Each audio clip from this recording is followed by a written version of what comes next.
Hi! Today I'm going to talk about all the books that I read in March, which is quite a few actually. I didn't expect to read that much. Usually I read like 4 books a month, so 1 book a week, but this month I read 9 books, and not only were they not thin books, they were like really thick.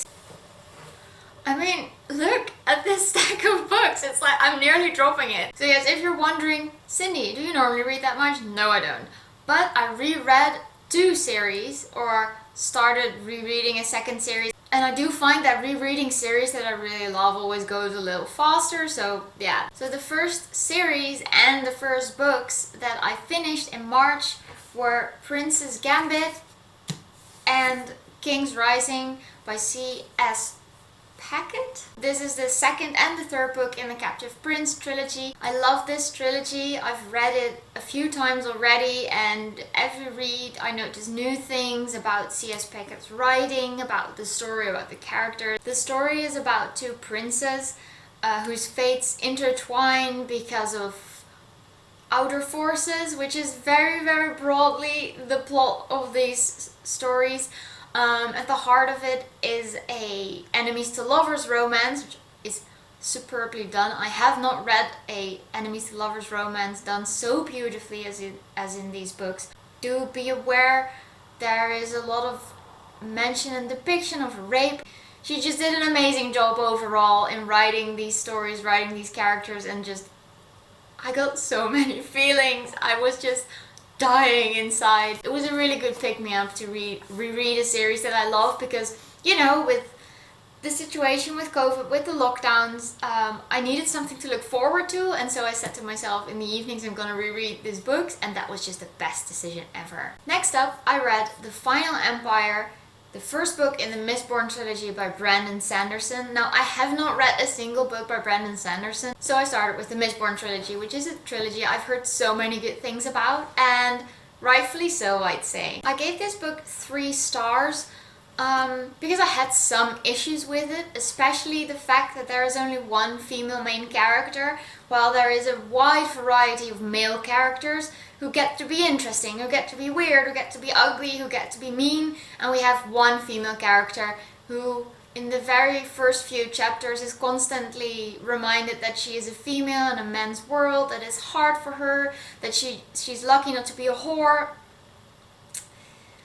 I'm kind of over that for fantasy novels. I kind of want something new and interesting. I know that this book is old. I think it was written early 2005, 2006 maybe, so I have hopes that Brandon realized this too and that his next books are better. On the other hand, the 1 female character that we got was a main character, and she was very cool. Finn was excellent. She had some amazing character growth, both emotionally and personality wise, and I really love that Brandon allowed her to be both a fighter but also someone who likes dresses, and yeah, I thought that was really cool. And this month I also picked up the second book in the Mistborn trilogy, The Well of Ascension, because while book 1 didn't necessarily hook me immediately, I was interested enough to continue, so I picked up the second book, and that was such a good decision, because book 2 was everything I wanted and more. We had these character moments, we had some new characters that I really, really liked, and Finn had more character growth, other characters had more growth, and just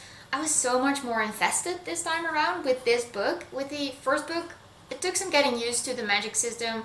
We were explained a lot of things, but now that everything was explained, we could have fun, you know, with the magic and with the world and with the characters, and yeah, I really like this. I also read an audiobook to kind of juggle between these thick books that I was reading. The audiobook that I listened to in March was The Weirdies, which was narrated by Kate Winslet and written by Michael Buckley.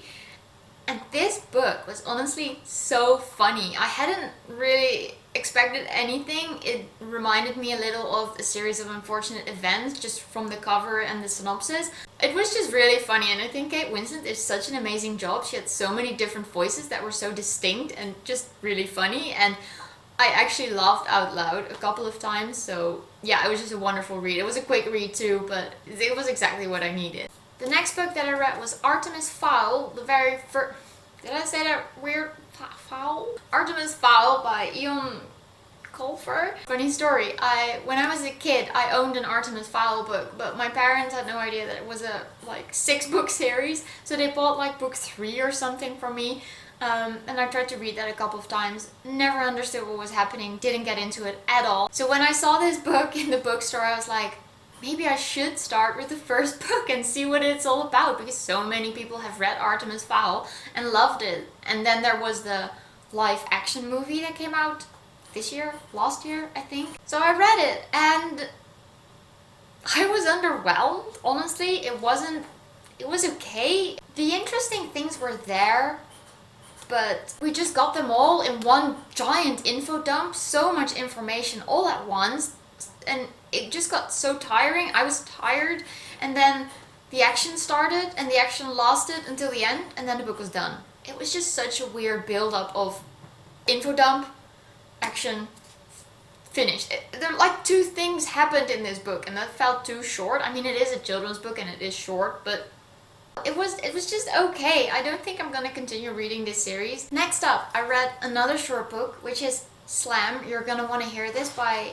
Nikita Jill, or well, she curated this collection of slam poetry, and I absolutely love this. I adored this. This was such a good collection. I've always had an appreciation for slam poetry. I think it's such a neat way to share feelings, to share poetry, but this collection really cemented my love for the genre, for the format. The poems in here are just so emotional and honest and intimate. They're just, you have a wide variety of people from all over the world telling their story. I've put in a lot of tabs because I do want to reread these poems. I actually read them out loud because, well, they are meant to be read out loud, and that was such an interesting way to engage with poetry as well, because normally I just read it. Oh, and I gave it 4 stars. Next up is the second series that I started rereading during March and that I'm 2/3 done with, and that is the Court of Thorns and Roses series by Sarah J Maas, which I think everybody has heard of. So do I really need to give a synopsis for this?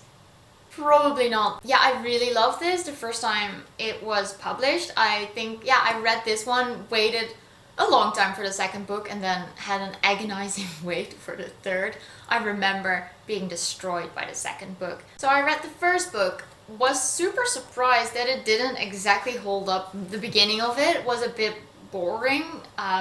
Maybe that is because I know what's gonna happen, and so in the beginning it's a bit frustrating because you're like, Fair, what are you doing? Yeah, it was entertaining. It was interesting to dive back into this world, and so when I picked up book 2, I was really invested, and yeah, it just hit me all over again, the feels. What I really love about these books is that they're so, the plot is fine, the plot is, yeah, fine, but the emotional scenes, the characters, the romance is just so good. It's just really good, and I just really enjoyed myself rereading these books. And sure, they're not perfect, but for me it was just an amazing reread, and I just gave this book 5 stars again because this is an all-time favorite. Because when you manage to make me feel so much, when you manage to like ruin me completely, then you deserve 5 stars. And finally, we've come to the last book on my list, which was a highly anticipated read, and then I didn't pick it up for months. Does that happen to you too? That you're like, I'm so excited for this book, and then it just stays on your shelf? It was In an Absent Dream by Shannon McGuire. Shannon McGuire. Shannon? This is the 4th book in the Wayward Children trilogy, which is about children finding secret doors leading to other worlds. All these books are novellas. They're pretty short, pretty easy to get through, and they are pretty, just amazing. I believe it was Maggie Stiefvater who talked about writers that inspire you, that motivate you, books that make you want to start writing yourself, and Shannon McGuire's writing is she's definitely one of those writers for me. I read this and immediately felt the itch to start writing myself. The way she plays with words, the way she handles themes and magical worlds and it's just so beautiful, and I love this series so much. The 3rd book was my least favorite so far, so maybe that was why I didn't pick this up immediately, but this was just amazing. Highly recommend to read this series. So, those were all the books that I read in March, and most of them were like 4 or 5-star reads. So I'm super happy and super pleased with what I read, which is always a nice feeling, isn't it, when you have a good reading month.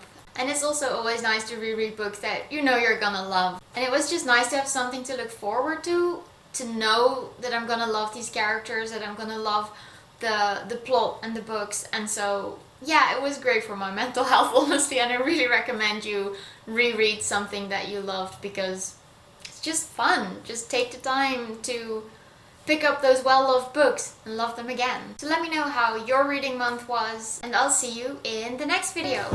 Bye!